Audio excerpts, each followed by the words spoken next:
And the gentleman from Louisiana, Mr. Higgins, is recognized. Thank you, Mr. Chairman. There's been a great deal of discussion on this committee today regarding budget and adequate resources. Mr. Chairman, we must decrease federal spending.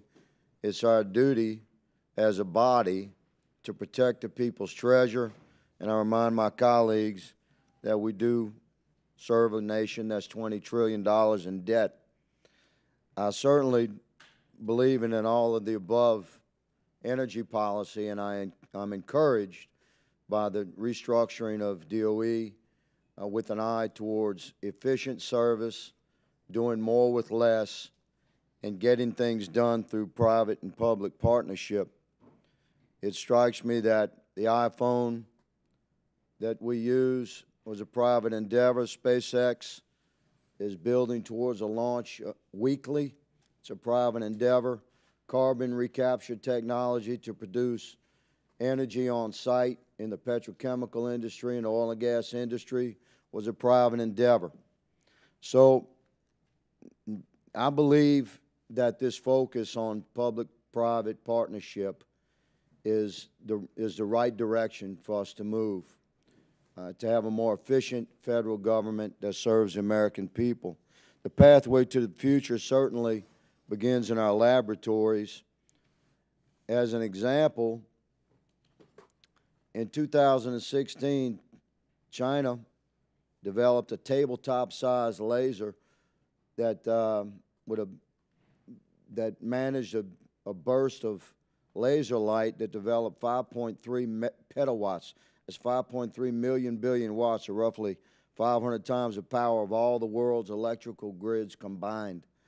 That was a burst of less than a trillionth of a second. So the truth is that none of us here know where energy is going, but we do know that that pathway leads through our laboratories, and I'm encouraged with the focus on public-private relationships. How does the department, for Mr. Dabbar's question for you, sir, how does the department plan to assist with the implementation of recommendations to improve flexibilities and streamline the national laboratory system based on the Commission to Review the Effectiveness of National Energy Laboratories, or the Crennel Report? Yes, thank you. So the Crennel Report, which I certainly have reviewed several times, I think is a very important guideline for us in management of the national labs. One of the things that are recommended that we're currently executing on is M&O contract restructuring. I think, as you probably know, over the course of time, I think administrative burdens on our laboratories had increased, and the Crennel Report certainly recognized that. And the department worked with one lab to start off with in terms of restructuring contracts to try to reduce the administrative costs, and we did this first at Stanford. And so at the SLAC facility, we took their contract, worked with them for quite a bit. There was some help with the Berkeley lab next door, up the Bay Area, on redoing that contract, and we've done that, and it's working. And we intend to roll that out to other contractors to try to reduce administrative burden, to have people focus on the mission rather than administration, while still having appropriate oversight.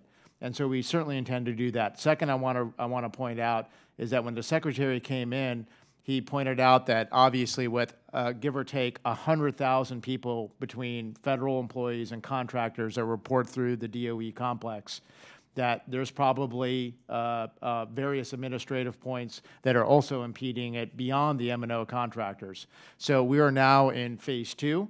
We already gone through phase 1 of identifying, having a cross group of contractors, lab directors, people inside the department to identify things that, in terms of structural layouts, in terms of administrative points that either that impede the mission, and we're taking really a bottoms-up input from everyone on how to reduce the administrative costs and things that stand in the way of the mission, and we very much are moving forward on finding very specific things to attack and how to improve and streamline the department with groundswell support of that data. Thank you for that very thorough answer and encouraging. Mr. Chairman, in the interest of conservation of time, I'd like to submit my question to Mr. Menezes in writing, and I look forward to your response, sir.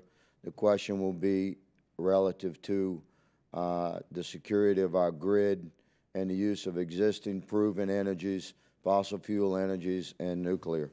Thank you, Mr. Chairman. I yield back. Without objection, the gentleman yields. Gentleman from California is recognized.